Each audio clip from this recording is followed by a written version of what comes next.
What's up, guys? Welcome back to the Rating Climb. This is a series where I play games against lower rated players, work my way up the rating ladder, and explain the thought process behind every move. We just crossed 1,300, and here we go. We have a Sicilian. I'm going to check my list. So you guys have put some openings in the comments that you would like to see. I don't know if I've seen any against the Sicilian in particular. So I guess I will just do some normal stuff. So let's just develop the knight to f3. The idea behind the Sicilian is black wants to stop you from playing d4, but they want to use the c pawn instead of the e pawn. And then they can maybe trade their side pawn for a center pawn, open up the c file, and it's a pretty good opening for black. So I like to play the bishop b5 lines against the Sicilian, but in order to play bishop b5, you either have to have the knight on c6 to attack, or they have to move this pawn so that when you go there, it's check. Because if I were to do this right now, there's something called the Noah's Ark trap. A6, I go back, B5, I go back, C4. And black ends up with this pawn chain that's trapping my bishop. Okay, so that would be a big mistake to go there right now. So because of that, I'm going to do something else, just move my pawn to the center and get ready to recapture this probably with my knight. Okay, D5. This is not a line that I'm that familiar with, but it does give me the opportunity now to play bishop B5 check. And you might say, well, this is a bad bishop. Do I really want to give black the ability to trade that off? The way that I'm approaching it is I want the quick development. I want to put the pressure on my opponent and get ready to castle as fast as possible. A lot of times in these e4 openings, if you can castle before your opponent and get a rook to the e file, if you are able to open that up, you can get into a really nice position super early. So that's what I'm going for here. Okay, so I'm going to go ahead and trade. Notice I'm keeping up the tempo. Every move is a threat that my opponent has to deal with. They were in check.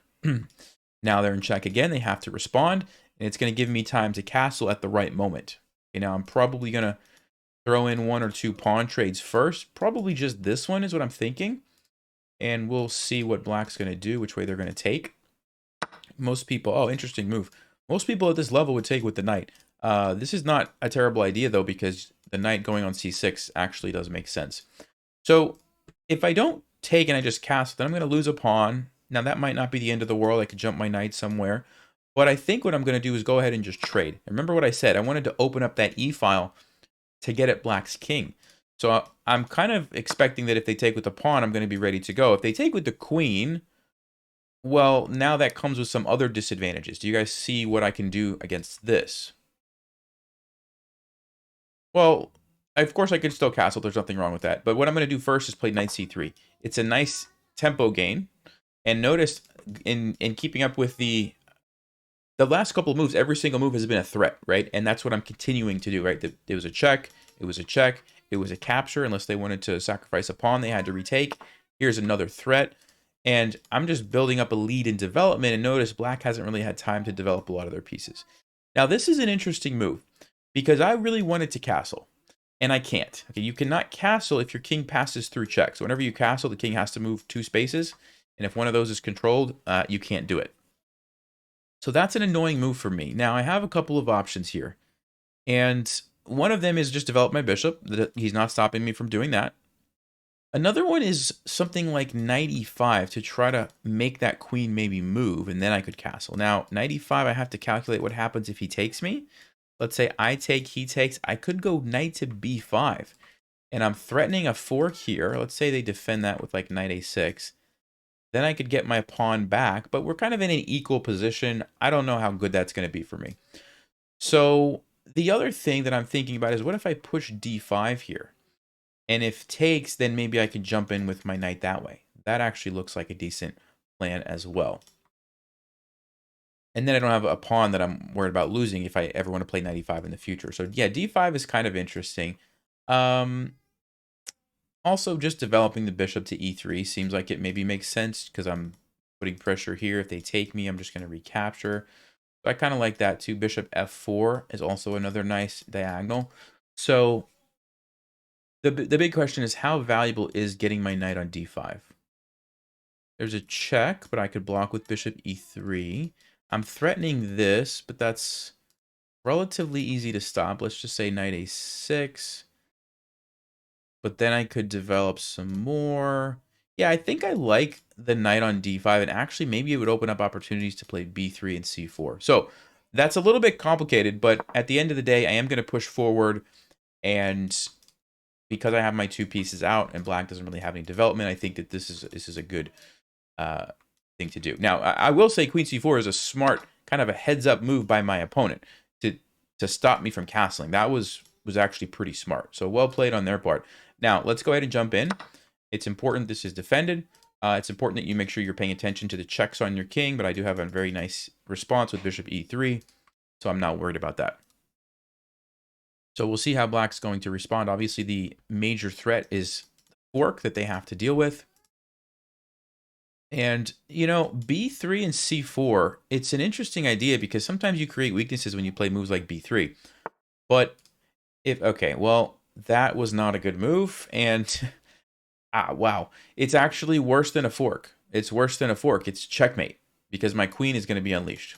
So they were doing great until that moment right there, which kind of illustrates, you know, at this level, you're going to have players that can do pretty well, but there's usually going to be one or two significant mistakes. This one happened to be checkmate. Sometimes it's not that bad, but unfortunate because they started out pretty well. I think that the chart's going to look not so bad for black until this last moment. All right, let's take a look at the game review.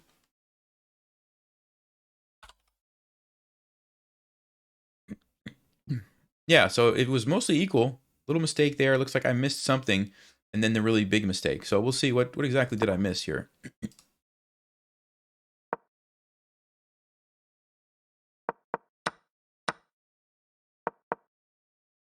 Okay, so the best move was actually knight e5, although d5 was a close second. And what was the idea after this? Let's just see. Ooh, okay, a move that I did not even think about. Queen h5, hitting here, defending my knight. And what's the idea against this? You go back to e2 and move your knight. And basically there's going to be a problem on d6 for black. Maybe you're going to bring out your bishop at some point. The rook's going to go to d1. Yeah, that's a complicated stockfish line. So I don't feel bad that I missed that. And then, yeah, we just saw the big blunder there. Okay, let's go to the next game. My 2-year-old is singing in the background, so I'm guessing you can probably hear that. Okay, so the opening that I wanted to try to play this time that some of you guys have requested was the Stafford Gambit. So Stafford Gambit, oh, well, never mind. Can't play the Stafford Gambit against the King's Gambit. So knight f3, we're going to try to go into this Stafford Gambit. I apologize for the loud song. All right, so against the King's Gambit, there's quite a few ways that you could play. Of course, you can accept it. You take the pawn. You can just decline it with something like d6. That's very passive. What I like to do is called the Falkbeer counter gambit, which is d5. And the idea is there's a principle. When somebody plays f4, a lot of times d5 is just a good move in general. Even if you didn't know about this gambit, it's just a smart way to play. So it just kind of opens things up right away. And generally when somebody creates weaknesses around their king like this, opening up the center is a good strategy. So they take this way, and there's a couple of moves. I think we can play e4 or c6. I'll go with c6. Now, it's been a while since I've looked at these lines, but basically what we're saying is, look, you can take some pawns. I'm going to be down some pawns. I'm going to try to get quick development as fast as I can. So this move, d5, was letting out our bishop, part of developing quickly. c6 is if they take, I'm going to recapture with the knight. Again, developing quickly, right? It's all about developing as fast as we can. Okay, knight f3. So I'm wondering if I just push and chase that knight around. The other option would be maybe we take. I'm going to push. I'm going to push. I think that's an annoying move. Okay, they do jump in. And I think I'm going to take this pawn now. The other thing when a knight jumps in like this is you could just attack it with like a bishop. Maybe you just threaten to take it. Or just ignore it and play something like knight f6. Let them take here. Takes, takes, takes. That's not bad either. Let's just verify. If I take, there's going to be a bishop check maybe. We could just block. I don't think that's a big deal. There might also be queen h5 you have to watch out for. G6 takes. I wonder if we're falling into a trap, actually. That looks like it could be dangerous. So there's a common trap. Queen h5, g6 takes. Let's say I take this way. The queen comes in and I actually get forked. I don't like that. My opponent's sending me lots of emojis. So I'm going to prevent the queen, and I think I'm going to play knight f6. And yes, it allows this capture, but then I'll be able to take. And I think we're going to be in good shape there. So let's go knight f6. And the reason I think I'm going to be in good shape is because if, let's just say white takes, I take. I'm the one who has the lead in development. I have this annoying pawn. And that white has the weaknesses here. Okay, they go bishop to b5, which is makes sense. You're just hitting the knight. Okay, so a couple of options would be bishop to d7 to defend. Another option might be something like queen b6 to attack the bishop. And if you take, now I'm defending that way. There might also be some crazy move like bishop c5. Takes, takes, check, bishop d7, takes. Just sacrificing my rook for super fast development. I kind of actually like the way that looks. Now, I don't know that Stockfish would agree with me, but I like that actually. Bishop c5, takes, takes, takes, bishop d7, takes, takes. Because in that position, I have a queen, I have a bishop, I have a bishop, I have a knight. White can't castle. You have no pieces developed. I'm going to castle. My rook's coming over. That's going to be very difficult to survive. And I think maybe I should do that just to show you how early in the game, rooks are not really that valuable. Minor pieces are. Yeah, let's do it. I think that's going to be instructive. Let's go bishop c5. I'm guessing Stockfish is probably going to say bishop d7 or queen b6 is the best move. We can check it after the game. Yeah, he's going to go for it. And what you're going to see is there's material, which I'm losing some material, right? But I am gaining development, activity, control over the center, king safety. My king's going to be very safe. His king, I don't think so much. All of these things play a role in the game. And so let's see how this is going to turn out. I think we just go ahead and get the king to safety. I mean, I could attack the queen, but it would probably just move somewhere. I could play knight g4, but no, that's defended. So I could play knight g4. But I think first priority, make sure my king is safe. There we go. Now we can also use the rook. Ooh, and that's not a good move. Can you guys tell me why that's not a good move? Opening up your king when I have a rook is not smart. And, I mean, I don't know what white was going to do. They had to do something. But you can just see how the extra material is not helping them right now. I have so much control over the board that I think we're already winning after this mistake. So we take, threatening this guy. And you just can't survive when your king has no pieces to defend it, and I have all my pieces lined up on it. So this is the moment of the game where you would probably want to slow down and think carefully about how you proceed, because there's a lot of options here. Okay, we've got queen takes g2, which looks very good because you hit the rook, you threaten this. Rook e8 looks very good. You can't block that, so you have to move your king somewhere. I like queen g2 only because if I go check and king f1, then he actually defends. Now, I might still have some really good moves, but just getting the queen close to the king, hitting the rook, I think is probably going to be the best move. So let's do that, because rook e8 can come next move, and he's got to save the rook. Yeah, I think we're going to have a checkmate very soon here. So you can just see the danger of you know, the quick development and sacrificing the exchange, a rook for a bishop. Really, it's a small thing. Okay, he goes rook f1. So yeah, I think rook e8 looks just like the obvious move. How do you stop that? King here, we go check. That's going to lead to a checkmate for sure. Is that the best that I have? Probably. I mean, that's just an amazing move. So let's go rook e1 check. And king here. Okay, let's go here. There's no way to block it, right? My queen, my rook, you have to just sack your pieces and then you get checkmated. So good game to our opponent. Let's go ahead and finish this one off.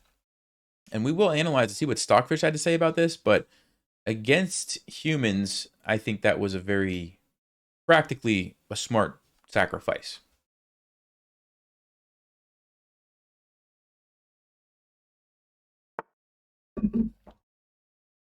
Okay, yep, he goes for the that. Let's go ahead and take it. And again, the king is still trapped because of the rook and the queen. He has to sacrifice. And we will take... Let's look for the quickest checkmate. And there's a couple ways we could do this. I guess this is probably the simplest. 1, 2. All right, so good game to our opponent. Let's check the game review here and see what Stockfish had to say about that. Okay, so 93. So we didn't do too many things wrong. There might have been a couple of moments. So let's take a very brief look. This was kind of an interesting opening. So yeah, this is one of the ways to play this. There's two main lines against this gambit. You could play e4 or c6. I chose the c6 option. Okay, e4 not too bad. Knight f6 was a good move. Okay. Oh, wow. Stockfish actually says bishop c5 is the best move. Wow. So Stockfish really liked my idea too. Yeah, it's exactly what it wanted. Although right here, ooh, I did not see that. Very nice move here if you guys want to pause. Instead of taking the bishop, we had something even more powerful. Wow. Well, if you had a chance to look at that, bishop g4 traps white's queen. Look at that. Nowhere for that guy to go. Yes, you can throw in a random check and I have to move my king, but who cares? Your queen is trapped. Oof. So I didn't actually see that. Still got into a good position, even though I missed the tactic. And then that was a good move. That was a good move. D3 obviously was a huge mistake. You can't allow me to trade my pawn off and open up the king. So if white would have played a better move like knight c3, I'm still going to be able to attack with moves like bishop g4, knight g4, for example. You got to move somewhere. Let's say you move here. My rook is coming into the game. Who knows what was going to happen, but it's a very active position. I would have loved to play this, and I think that's a great decision to sacrifice the rook. Okay, let's go to the next game. All right, we're white. So on my list, I have... Well, I'm recording this video on Halloween. So if we get a chance to play the Halloween Gambit, wow. This is called the Borg defense. The Borg defense. Well, I'm going to get 2 pawns in the center. I don't think there's a problem there. I'm also attacking the pawn. I don't know if black's plan is to defend that guy or to try to counterattack along the diagonal. That might be part of the plan. Generally, you know, just get your pawns in the center, develop your pieces quickly, and you're going to be just fine. You don't have to, like, overthink these crazy moves usually. But let's see what black has in store here for us. Interesting that they're thinking so much, because I would think if you're going to play g5, you have some kind of a plan against this, which has got to be the most common thing, right?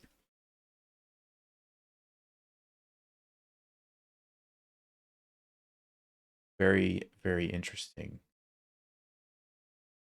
All right, well.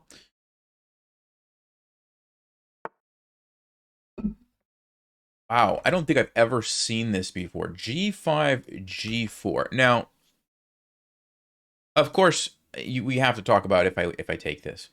The reason I don't think I'm going to is because I don't want my queen to just get harassed by the pieces. There's knight f6 or d5, which is probably a better move. And yeah, I can move and they could take and I could take, but then again, knight f6, and my queen is getting chased around. I don't like that. So I think what I'll do instead is just what I said, develop my pieces. So let me just bring out my knight, control some of the center. I don't really need that pawn that bad. I'm pretty happy with my center and my lead in development. So maybe I'll take it later if I feel like there's a better moment. But for now, I'm just going to develop my pieces. Now, it's a little bit annoying that I can't put my knight there, but I still have a lot of other pieces that I can develop, right? So there's a move that immediately jumps out at me. If you guys would like to pause. If you had a chance to look at that, the move is e5. And whenever somebody brings a knight out, and you can push a pawn that attacks it, you always want to at least consider it, because sometimes it's really awkward for them. And this is one of those moments. And the reason it's so awkward is because you can't go here. You can't go where your pawn is. And if you go to h5, now I will take it because now I have a threat on the knight. So you can't harass my queen anymore, you simply lose a knight. Which means what? The knight has to go back to g8, basically. And you just wasted 2 moves, and I gained some more space in the center. So always consider, okay, he does go for knight h5, but now it's, like I said, it's different. I will take the pawn. Because this move that I was concerned about doesn't bother me at all anymore. I'm going to simply take your knight. And I think to save the knight, you have to go back to g7, and black's position is already a disaster. And it goes to show why you shouldn't play the Borg defense. What is the... Okay, there's a name over here. Madladn G-Sling? Madladn G-Sling is the name of this opening? Are you serious? King's Pawn opening, Borg defense. As soon as you play G... This is an actual opening? Madladn G-Sling. What in the world? Okay. Wow. Anyway. I don't like that my queen is in line for this. So I think I'm going to move the queen proactively so that I can not have to worry about that. I think I will put it maybe on f3. Maybe does take away the square from the knight. So maybe e4 is better. Yeah, maybe e4 is better. Although there could be, no, d5, I would just take it. So you can't go d5. Bishop f5, we do have to keep an eye on that. But I don't think that's the end of the world. Yeah, let me go queen e4. Just getting away from that bishop. I can't believe this actually has a name. This is wild. I've never seen this before in my life. G5, G4.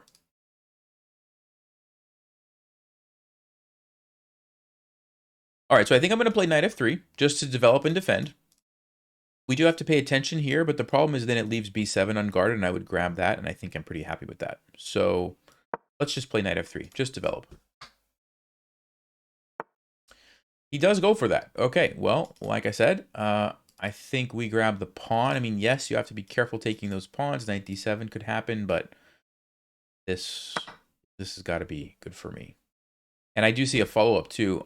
Actually, a couple of follow-ups on knight d7. Yeah, we can go bishop b5 and maybe force some trades here. Or even knight somewhere and attack this guy. I'm thinking knight b5 because how do you defend this? You have to play rook c8. But then I probably just take you. Rook b8. I might just move somewhere. It's an interesting position, but yeah, I think I like that. The other option, bishop b5, rook b8, takes, takes, takes. Also looks like it's got to be good for me. I wonder if that's even better, just getting another piece out there. So let's think about this one more time. Knight b5, rook c8. Do I have a better move?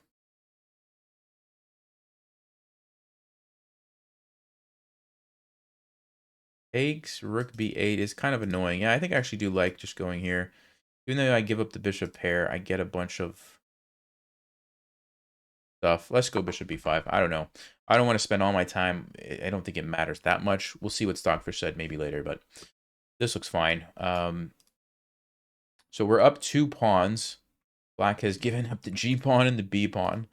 And we have the center. We have a lead in development. Yeah, this is a weird opening. E6. Okay.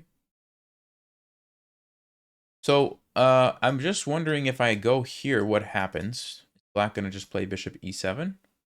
Then I would take it. You can't take with the queen because you're rook. Actually, I don't even need to do that. I could just take right away. Because if you take with the queen, bam. So you have to take with the king. Now your king is on d7. I don't think that's a good square. I don't think that's a good square for the king. So yeah, I'll go ahead and do it. Force the king to move, and then maybe I'll play bishop g5.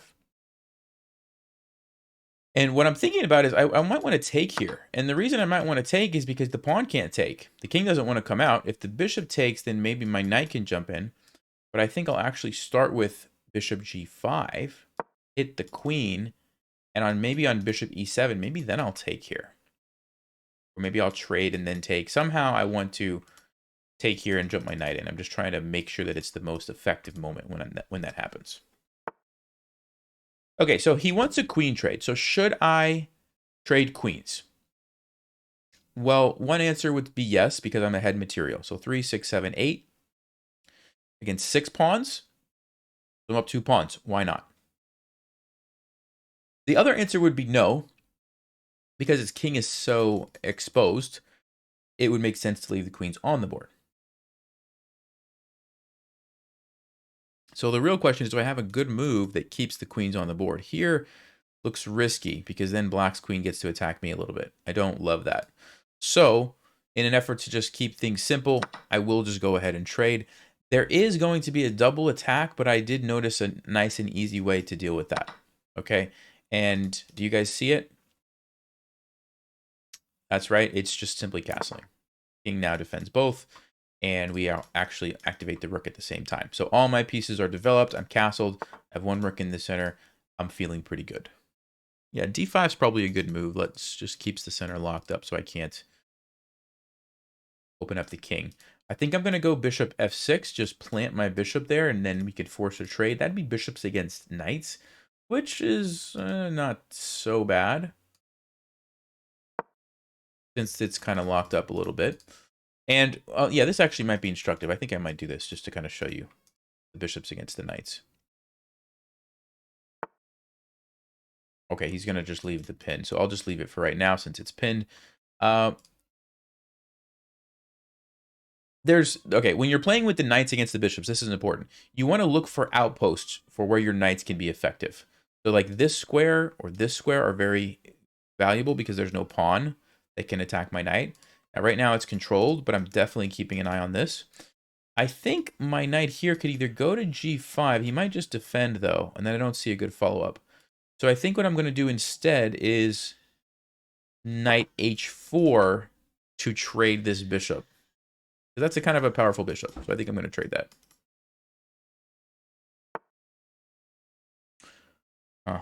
And I think I will just go ahead and trade. Yep, let's get rid of the knight. And the reason I'm trading, remember, I'm up 2 pawns. So the closer we get to the end game, the happier I'm going to be. And I'll trade this. And now we just have one bishop against one knight. And I think I'll just deal with the threat by playing something like g3. There we go. And black's pawns are a mess. Isolated, double isolated. We have lots of targets. And our pawns are pretty nice. Also, if I play like f4, we just have this beautiful pawn chain here. Okay. Yeah, so I think I am going to go for this. And there's also a square here. This would be another idea. Maybe here, all of these. But this one is really quick and easy to get to. So I'm going to go for that one. And like I said, if we trade, I'm happy. I'm confident I can win this endgame with a bunch of extra pawns. So that's what the plan is. Especially since I'm down on time. Trading going into this makes a lot of sense.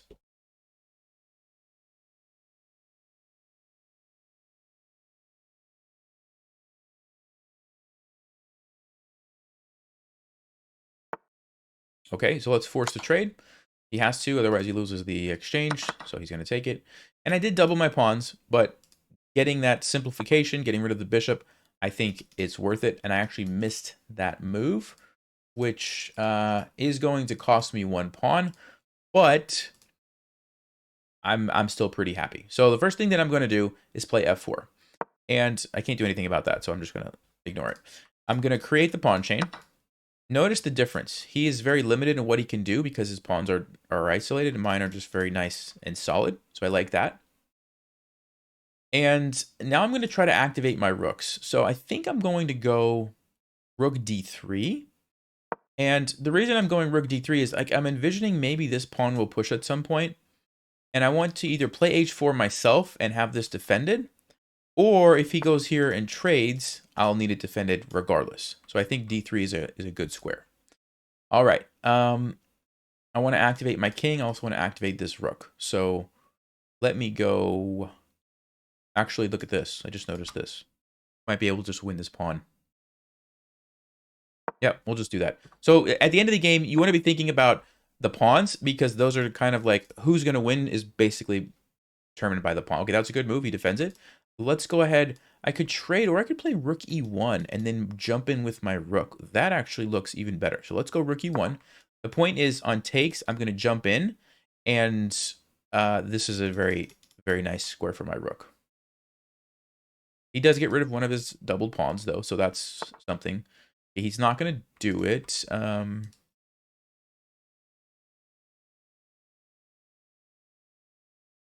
Yeah, so I'll go ahead and take, and the reason I'm taking is I want to be able to infiltrate into the position. So I'm trying to open things up, and I think I might actually just come back.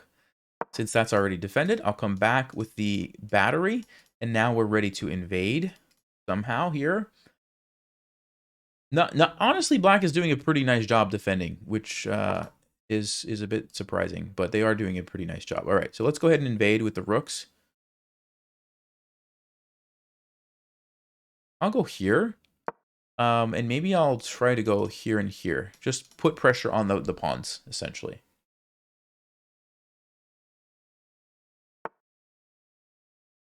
D4. Okay, well now I'll just go here and attack that one. I was going to go to H, but now I'll go to D6. Attack this guy. We can also jump in and just really try to win a pawn. And I don't want to lose on time, so I'm going to try to go a little bit faster. A minute is kind of where I need to really pick up the pace here. So what is happening if I just attack your rook? I don't see how he's going to defend everything. Because you got to choose. Are you going to go here or you're going to go there, but then you give me this pawn? Okay, so we snagged a pawn there. And now this guy's they're all pretty weak, actually. So we'll just probably double up the rooks. Make sure I'm paying attention to my pawns, but really this is the only guy that I have to worry about. Maybe here I can just defend with my king. Yeah, I think we're just going to... Okay, trading is good for me, so I'll go ahead and trade. And then I will come here, attack this guy, and I'm probably going to go behind the D pawn and get that one too.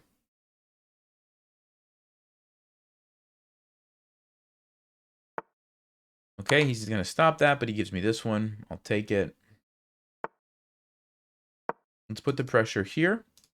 And now I think it's time we use our king. Let's go put the king here, and we're going to be able to take this guy as well.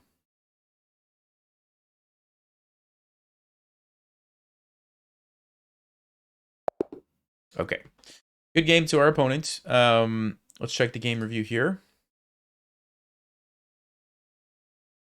That opening was, I mean, I've never seen something like that. Okay, 90-82. So they didn't play bad except for the really weird opening.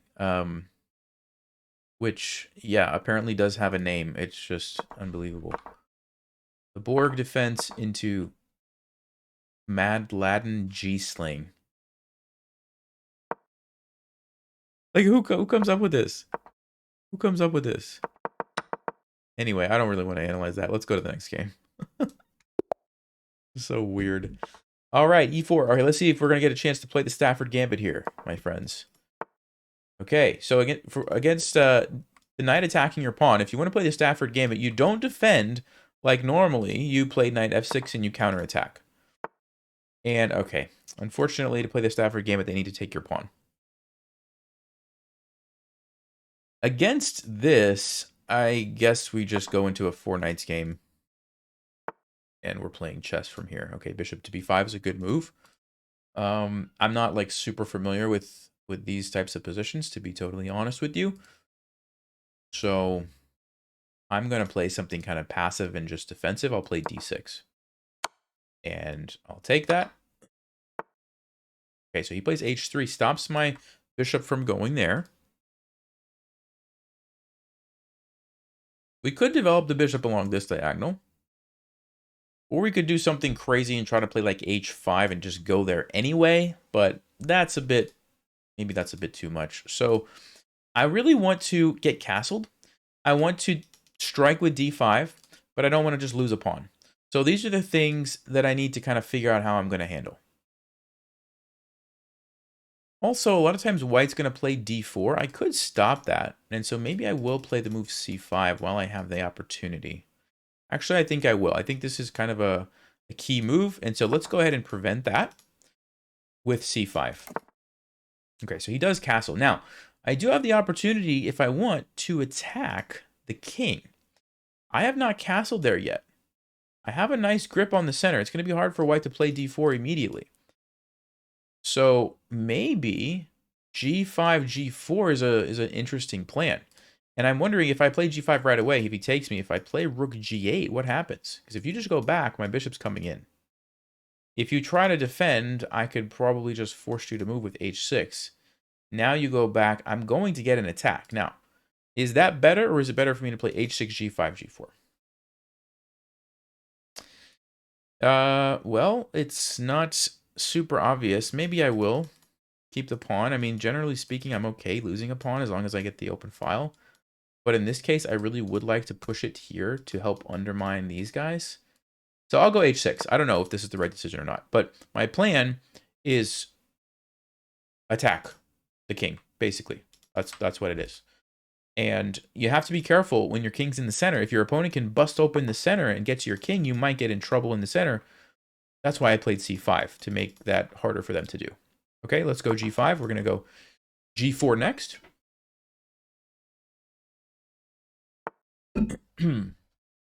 Okay, rook e1. It's a move that's, you know, typical kind of standard move, but it doesn't really deal with my threat. So I'm going to continue g4. And the nice thing about the h3 move, this is a fork. And even if the knight moves, I'm going to be able to force the open file. If the pawn was back on h2 and I went here, you could just move your knight somewhere, and I don't have an easy way to get rid of my pawn. So that's important when you see those opportunities to fork something with your pawn and you're attacking. That's going to guarantee that you can open up the file. And that's one of the primary benefits of a pawn storm, or one of the primary goals, I should say, of a pawn storm, is you want to open up the files and attack their king, right? And I'm ready to do that. So I think white is already kind of in trouble here. And we'll see what they're going to do. Are they going to take the pawn? Are they going to push by? They do take. Okay. So we have the check immediately, but I think I'm going to take here first to make sure the king can't escape. And next move, I will go here, force it into the corner. Then we have the tactics that start popping up, and maybe even a checkmate.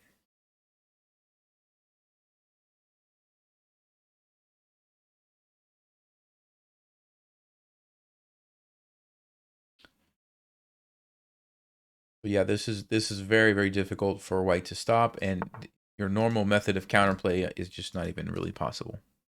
Okay, they bring the knight in. I don't think that changes anything. If anything, it might actually open up my queen. But I'm going to go ahead and start with the check. All right? And I'm going to go with another check. And what I'm doing by going here is setting up the discovered check with my bishop. And yeah, they actually just resigned. And it was going to be bad. We can take a look at what was going to happen. But not a good position for white. Okay. Wow, we played 99 accuracy? Wow, all right. Well, that's interesting. I was not expecting that. It's a short game, but still. What that tells me is that Stockfish agreed with my plan of attacking on the king side. It liked c5 to stop d4. Okay, so I chose the right thing there. The only thing that it wanted differently was g5 right away. It said you don't even need to play h6. So let me see. What did Stockfish have in mind after it takes? Rook g8. And after something like d3 defending, just chase it away. And then, yeah, take here. So that it did want that.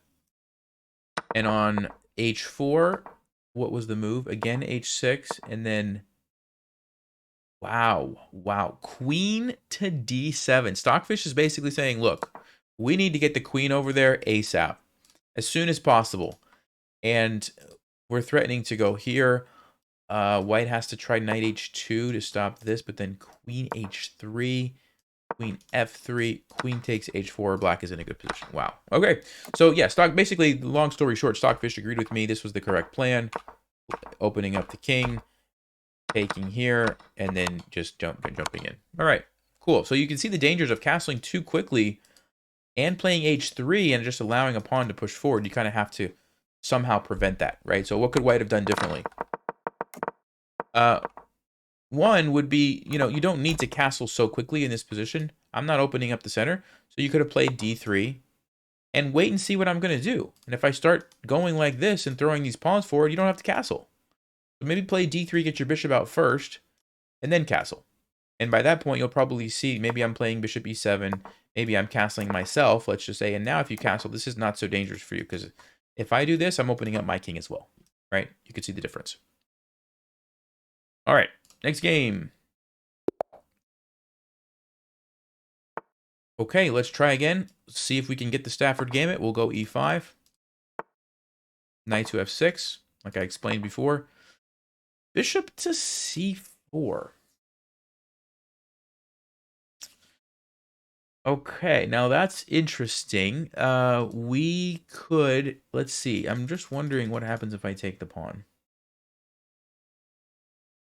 This is actually a very interesting position. I think I can get away with taking the pawn. And my idea is once the pawn is gone, we're going to play d5 next, defend our knight, attack the bishop, and we're going to be happy. I don't know if it's getting a little bit tricky after the queen comes. I think we're probably fine. I think we have some defensive ideas there. So I'm going to take it. Now, this could be a mistake, but I don't think so. I think this is okay. Yeah, this is... I believe this is going to be good for us. Let me go d5. So we shut out the bishop. We deal with that threat. The only move might be queen h5. What is this? Oh, is he trying to go... I don't think this is a trap. I think this is good for me. Let me think about this. Here, check. I could even just defend the pawn. Yes, my king is a bit exposed, but I did get a piece for it. Do I have any other moves? There's also queen e7. We win the queen. Yeah, maybe queen e7 and we take the knight that way. Let's say I go queen e7 and white castles. Queen takes f7. Let's say d3. Maybe we even take bishop c5. No, then there's d4. So we would have to move. Rook e1. Probably just play bishop e7. I think we're just fine. I think we're just fine. Yeah, maybe queen e7 is the move here. Because taking it's a little bit tricky with the queen. I don't love that as much. Queen e7, though, you can't take my rook. Because we've got the win the queen tactic. All right, I'm going to go queen. Yeah, I'm going to go queen e7. I think this is the best move. Let's go queen e7. Very tricky position already on move 5. You do have to be careful. It goes to show, like, you can get trapped and tricked and checkmated and lose your queen super, super early, especially in these e4, e5 openings where pieces just start flying, and it's you have to be extremely careful. So it's important that you slow down and use your time wisely.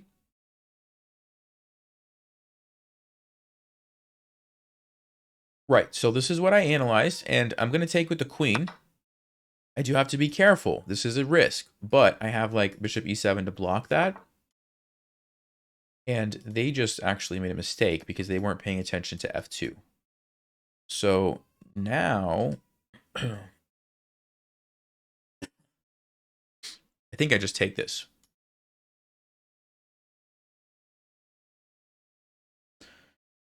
I think I just take it.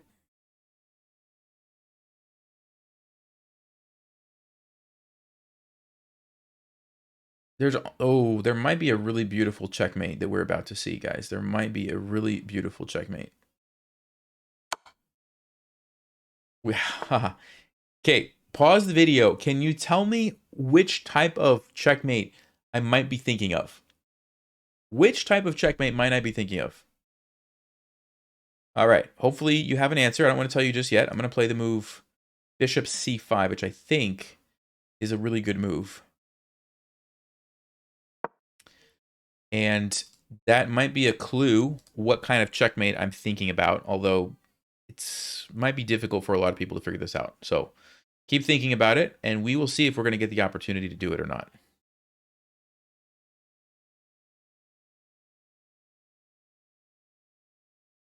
We're very close.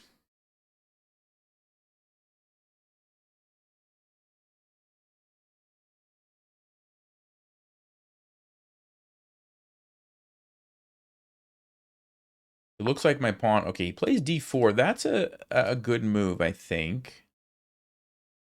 Although I don't know how good, because I can just take it with my bishop.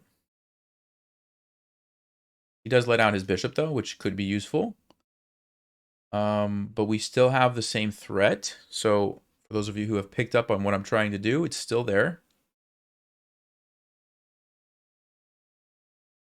Looks like a free pawn, but it's not. Looks like white might see what we're trying to do, I think. Yeah, they're trying to stop it. Okay.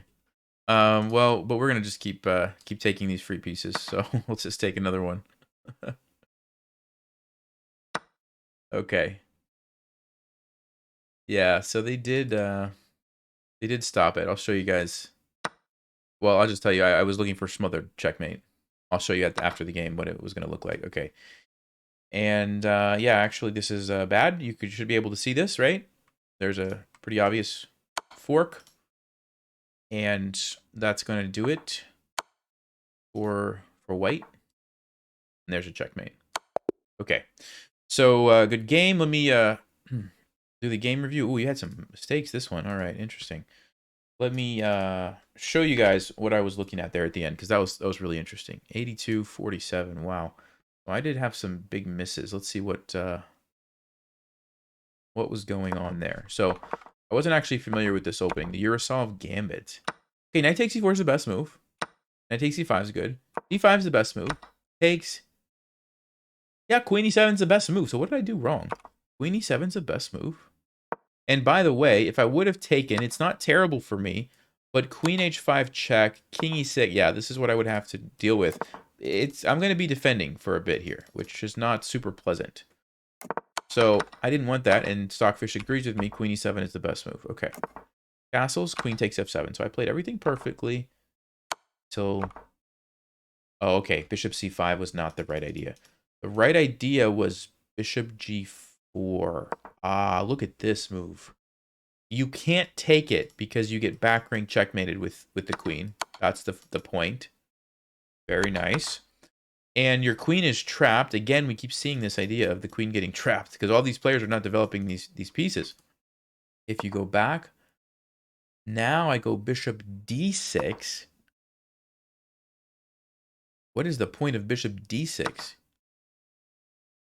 Just castling?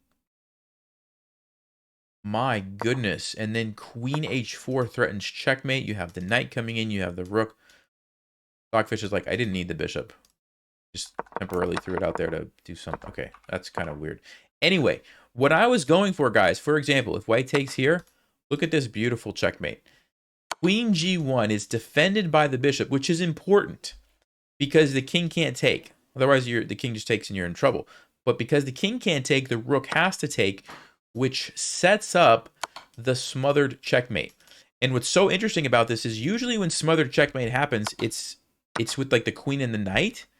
And the knight is like over here defending the queen, and then the knight jumps in. But in this case, I'm using the bishop in place of the knight, since the knight was not on h3, it was on e4. So that was my trap. I think white saw it, and they were trying to figure out how to stop it. That's why they were kind of just throwing all these pieces at me. But, you know, obviously this was not a good position for them. Wow, very interesting game. All right, go to the next one. Okay, let's go e4. I really would like to play the Halloween Gambit here if we can. Let's attack the pawn. Okay, so we might get a chance. This they're trying to play the Stafford Gambit on us, I guess. But I'm going to go with this. If we see knight c6, we could play the Halloween Gambit. This is something else. So, all right. Well, we have two pawns we can take, obviously. A lot of times I'll take this one. And then this one. Or take this one and go bishop c4 to try to line up here. That's a pretty good strategy in a lot of cases. Yeah, let me take that guy. And now I will think. What I don't want to do is take. I don't think taking makes sense because then the queen jumps out. I have no way to attack the queen. The queen's in a very powerful position, so I don't think we want to do that. I think bishop c4 looks pretty good. Just getting control of this critical diagonal. And I don't want to trade queens, so I will go with... Wait, do I have a... Okay, hold on. Check. Check. king goes back here. Queen h5. No, it's a little bit too ambitious. All right, we're gonna just take the knight.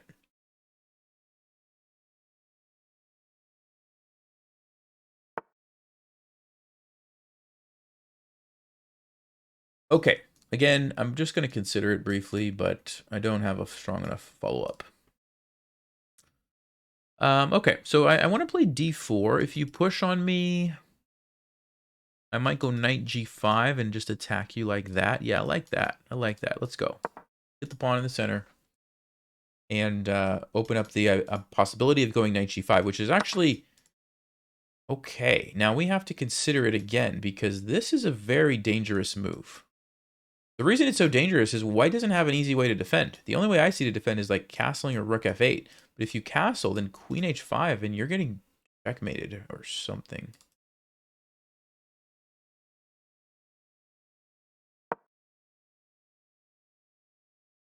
Yeah, I don't see how black is going. Okay, they do castle. And we're going to come in with queen h5, and you are in big trouble. The reason this is so powerful for me is there's no knight on f6 to stop me from going here. I already have a lot of pressure here. And as soon as I get queen h5, I have more pressure there, in addition to a checkmate threat on h7. And if you're wondering about my king, it's not a big deal. I'll just move. No problem at all. And g6 only stops one threat, doesn't stop the other one. h6 only stops one threat, doesn't stop the other one. I think black's already lost. Again, we're on move 9, and it just goes to show how these really tricky e4, e5 openings, you have to be extremely careful for these threats, because they can just pop up out of nowhere. Oh, so he's defending. Okay, he's defending one with the check, and then he's going to deal with the other one. Actually, that's a smart decision. That's actually a smart decision. So, king f1 or king d1. Now, the thing about king d1, this is important. When you're moving your king like this, you always want to think about the rook. If I go king d1, it gives my rook the option to come here with a tempo on the queen, which might be a very important move. So I think I'm going to go to d1. This is not a threat. I'll just take it. He's going to go h6, I'm pretty sure. And I really do want to have the option to go rook d1. So I think I'm going to go king d1. This is a very wild position. He does go h6 right away. Okay, and his plan is, if I take, he's going to take, and now at least he gets the two pieces for the rook and the pawn.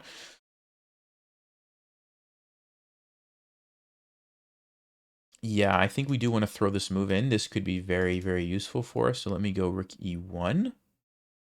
And I'm still debating what I'm going to do about this pawn. I'm going to see where he moves his queen first, then we'll make a decision. We might also... Yeah, we might have actually a really good tactic here in just a second, guys. I'm thinking if it's going to work. What I'm looking at, here's what I'm looking at. There are some back rank tactics that I've seen before where there's a piece sitting on f7, it's pinned by a bishop, and then bam, you jump in with your rook and it's just checkmate. Because, like, for example, if his queen is sitting here, normally it would be able to defend, but it's not because it's pinned, something like that, right? So I'm trying to figure out how do I make all of these pieces fit together.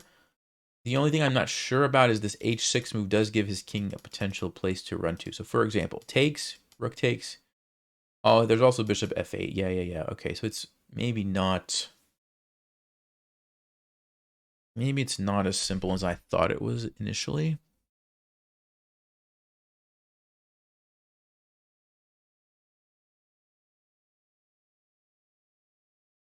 Oh, but you know what? There's also a bishop on c8 that I could take. So I might be able to win material here. Okay, so let's just start with the obvious move, knight takes f7. I think you gotta take me. Then I could go check. If you run away, then I take it, and you're okay. So you're probably gonna play bishop f8, but yeah, then I take here. And I've just got him pinned up everywhere. Oh, there's so many pins. That looks great. I don't even think I need to calculate anything else. That just looks amazing. Let's make sure my king's not getting into trouble. Like, you can't go bishop g4 because nothing's defending it. Yeah, I think we're good. I think we're in good shape. So here we go, guys. Here we go. We're going for it. We're going to take the pawn. He does take back with the rook. He's hoping that I just trade everything. And then black's probably in a winning position. But I'm not going to trade. I'm going to throw in this move. And Black's now has a tough decision. Do you go here and give me the rook? That's what he chooses. If you would have played bishop f8, this is really interesting. If you would have played bishop f8, I was going to take this bishop and just look at this for a second. The bishop is pinned to the king. The knight is pinned to the rook. The rook is pinned to the king. And the only piece that's not pinned that Black has is their queen, but it's stuck guarding the rook. So pretty much every single one of Black's pieces would have been tied down in that position, which is really fascinating. So he goes for here instead, which, okay, makes sense, I guess. So now we have the decision, do we take the rook or do we take the bishop? I guess we take the rook. Yeah, I guess we have to take the rook, and I'm going to take it with the bishop, I think, to keep the queens on the board. Let me just make sure my king's not getting into trouble.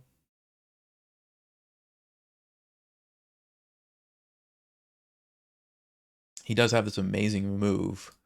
And then he actually gets my bishop if he's going to see that.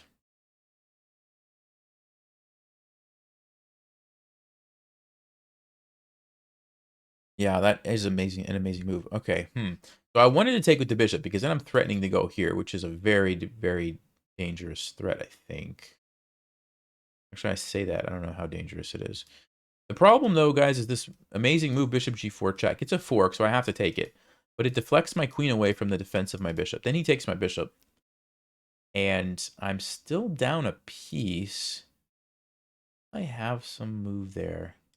Queen e4 check would be a good move. He plays g6. Then I keep the pin. Okay, it's good because I have a pin. Yeah, I could do that. I could definitely do that. Okay, so it's probably fine. Let's take with the bishop. I don't know if he's going to see this, first of all. Wow. Never mind. Immediately. Okay, well, we already calculated it. It's fine. I'll take it. And the reason that I think this is fine for me is because after I go check, I defend my rook, and my rook now is pinning this guy. And why is this so powerful? Okay, this is what you want to remember.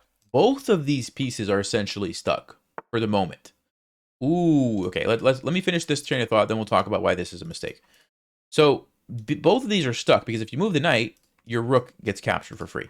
If you try to move the rook, like let's just say you did push this pawn and try to move it, then I take your knight. So I'm essentially eliminating both of these pieces from the game by just having my rook on the back rank, which is amazing. And even though I'm technically down a piece, oh, I'm not down a piece. I have the rook. Never mind. I'm not even down material. But even if I was down a rook, let's just say this guy wasn't here, I would still be happy with my position. Okay? Now, next key point. This is a very common tactic. It's a deflection tactic. What is it? Well, it's rook h8. And whenever the king is defending something, like a high-value piece, if you can lure it away, guess what? You win the piece. Okay? Very good one to pay attention to, and we just saw that there. Okay, now I could sack this to expose the king. But I could also just go queen e8 and just go back to that pin that we just talked about. Right? Which I think is what I'm going to do. So check. Let's keep the pieces pinned. And yeah, I mean, black is in trouble here. I want to trade. I could go bishop f4, which would force a trade, but then it lets these pieces out. I'm going to play the move a4. I don't know if it's the best move, but I'm going to try to go here with my bishop. I want it to be defended. He plays b6. Okay, let me go ahead and attack that. Oh, I missed a tactic. I missed a tactic there.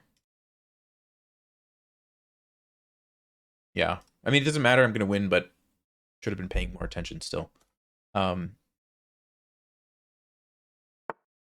Okay, he stops that. Now I can do the tactic. Here we go. Check. Take the rook.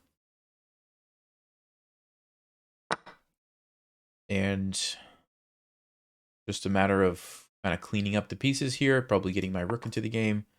Does it threaten anything? Not really. I will take this with check. Take this one next.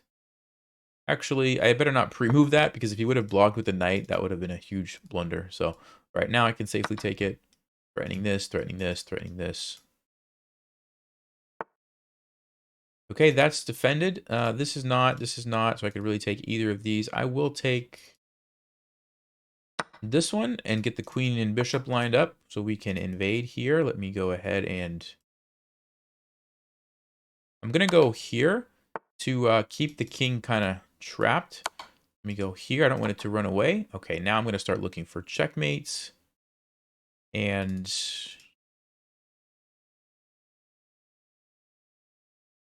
bishop attacks here. I can set this up with a pawn defending on the g4 square. It looks like a relatively straightforward thing to do. F3 or h3, and then we take here on h6.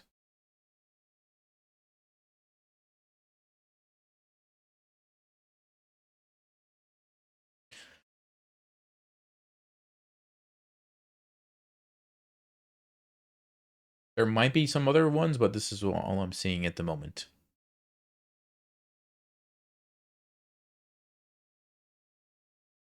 Oh, actually, you know what? I don't even need to play this first. I can just take it right away. And when the king moves here, queen h3 is a checkmate. Yeah, that's a simple thing. So there's your mate in 2 threat. I don't know if black can stop it.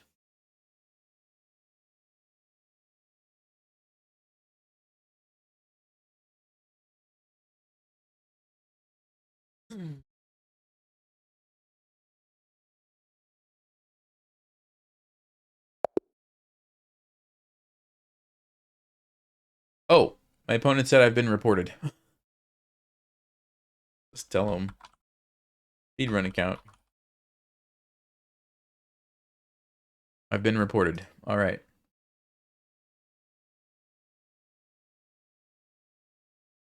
Sorry, I'm going to snip this. Might be a good thumbnail. I don't know. Or it goes away. Okay. Let's check the game review. I understand why someone would say that, especially if they don't look to see that it's a speedrun account. I totally get it. He might have just looked and saw the a bunch of wins in a row, you know, with high accuracy, and so I get it. I totally get it. All right.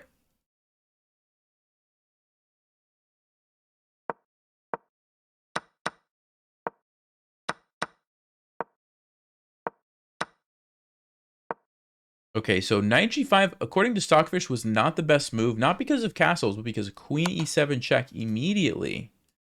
And if I go king f1, now you castle. And you remember the move that I played in the game, rook e1? I can't do that anymore. And so this is just better for black. Subtle little detail there. Okay. But once I get the king on d1, it's actually a good position for me. Yeah.